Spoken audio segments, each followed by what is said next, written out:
Nothing beats hard work and grit. The tendency to, the desire, the big desire to complete or get things done. So even if you fall down, fail, you should stand up stronger and complete the task.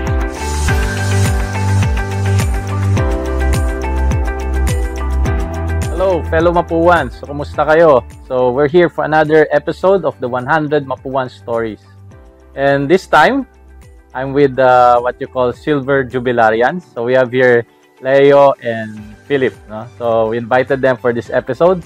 Please tell us more about yourself. Hi, good morning. My name is Engineer Leo Bergonia, Bachelor of Science, Civil Engineering, batch 1994 and class of 1999. So looking back at your journey, no, after graduation, no, so 25 years, no, parang kailan lang. Pero can you tell us about what are some of the most significant changes you've seen in yourself, and your career path in civil engineering after graduation to where you are now, no?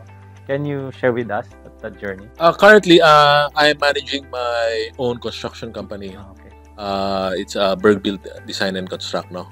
But the same as Philip, wherein we graduated the same time and took the board at the same time last November 1999, no?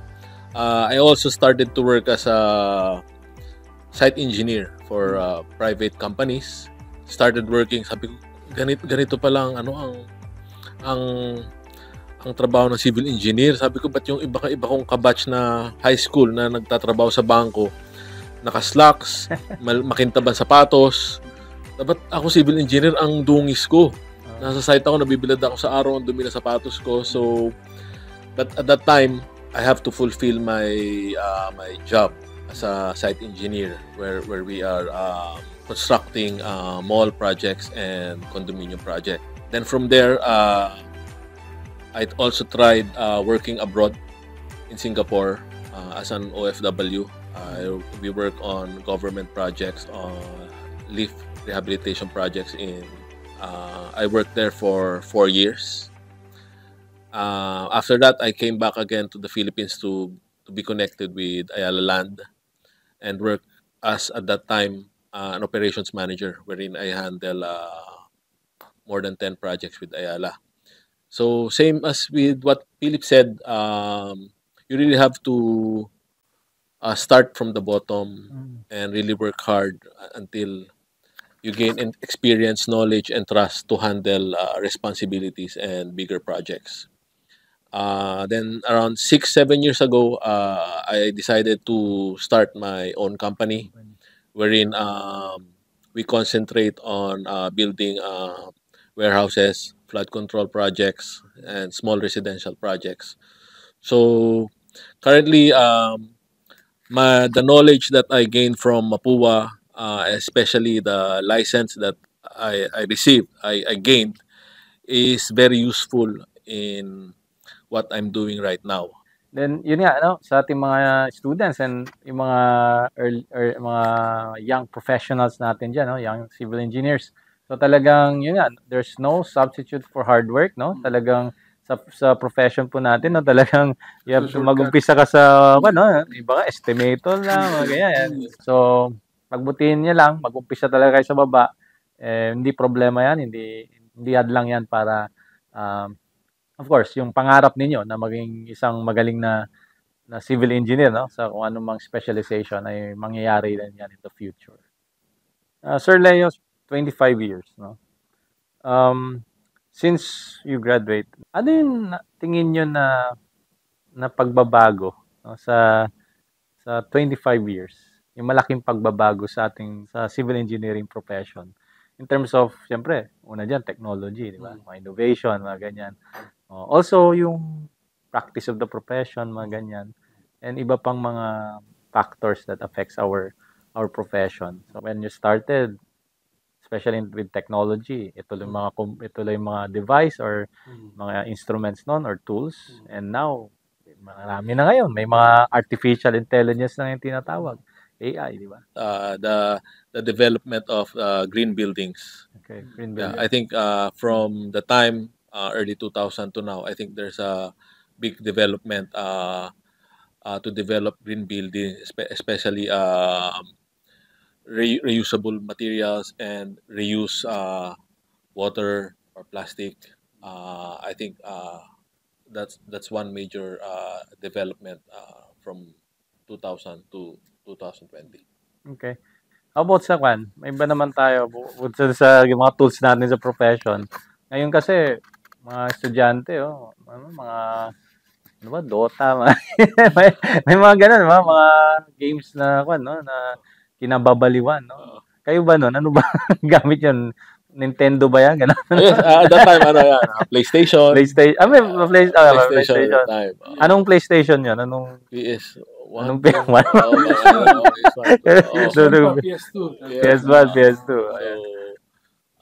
yung mga that time, yung ano ba yun? Sorry, kalimutan ko na. Yung mga kinalolokohan ng mga RPG games. No? Hindi kasi ako na ano dyan. Ngayon hanggang sa cellphone, no? Yes, May na-access na nila. Hindi katulad nung kailangan you need to have the device, set it up, mga ganyan. No? But then again talaga yung technology, no? Kahit saan bagay, even in the profession. Dami nga ng advancement, no? Let's talk about civil engineering project. Okay. Please share with us a project that you work on which you found particularly challenging or rewarding. Yeah. And what it taught you about the profession. One of the project that I will be proud of is Marina Bay Sands in Singapore. I was part of the project engineer to construct the casino and the facade of the building. So I can say that it's really a huge project, no, wherein it is an iconic symbol in Singapore, no. What made that project special was it was a collaboration of different nationalities, from Italians, Americans, Australians, engineers and professionals that helped to complete the project. I think there are around 500. We are around 500 engineers who help completing those projects. So that's one project that I can show my son and daughter when they go to Singapore that their daddy is one of the engineers who helped complete that project. Wow. Yan, so pag kayo napupunta ng Singapore, tandaan nyo na yan, Marina Bay Sands. Yes. Merong isang mapuan dyan na tumulong gawin yan. No? Correct. Okay. Para naman sa ating mga students, no? So, what advice would you give to our Mapuwa students who aspire to make also significant impact or contribution, no, to the profession? And how do you think they can leverage their Mapuwa education to overcome the future challenges in their career? Okay, my advice to all Mapuwan students, especially civil engineering, don't think that all those math questions, physics subjects you are doing are for nothing. No, for you to be trained on how to handle projects and how to use your technical abilities. My next advice to you is do it quick, finish the course, pass the board exam. When you work, initially try different fields. After that, pick one specialization, then be good at it.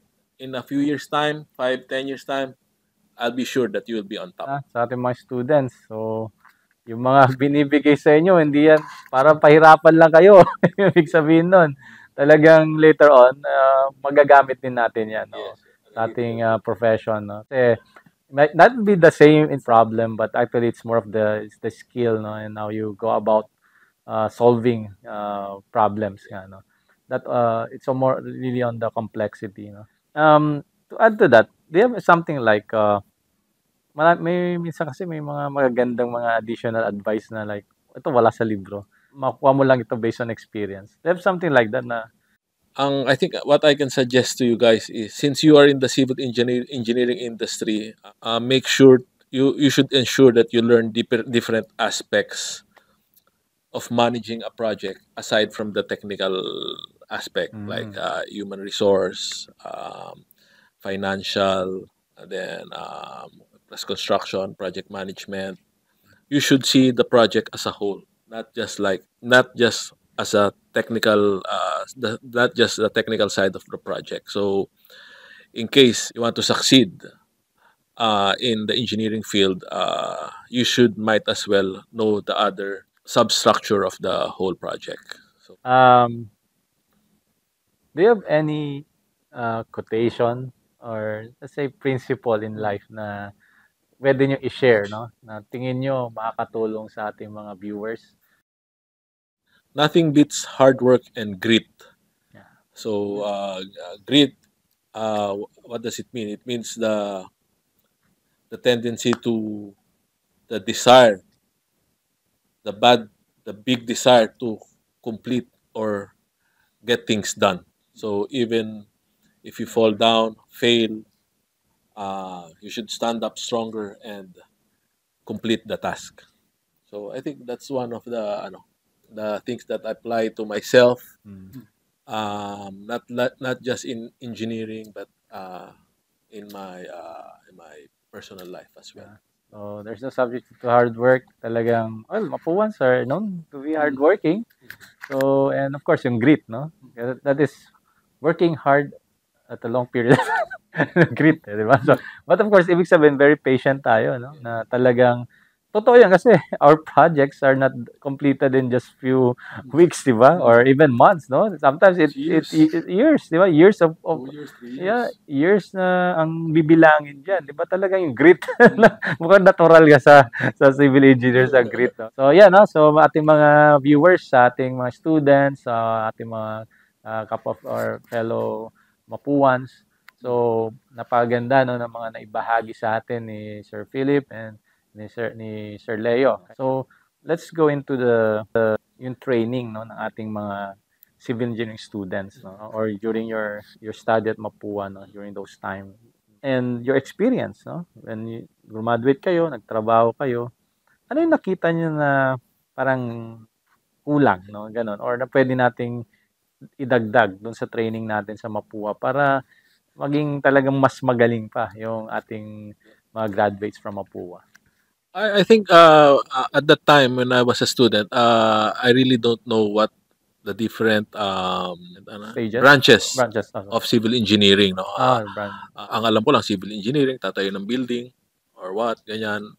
After being exposed in the corporate and the real world, I realized that there are so many branches of civil engineering from project management, construction management, transportation, structural design, water, flood control, so and many more. No, I didn't know about that by that time that there are those kinds of specialization. No, so on my end, I just find my own way when I was out there, and I chose to be in the project and construction management side of the civil engineering.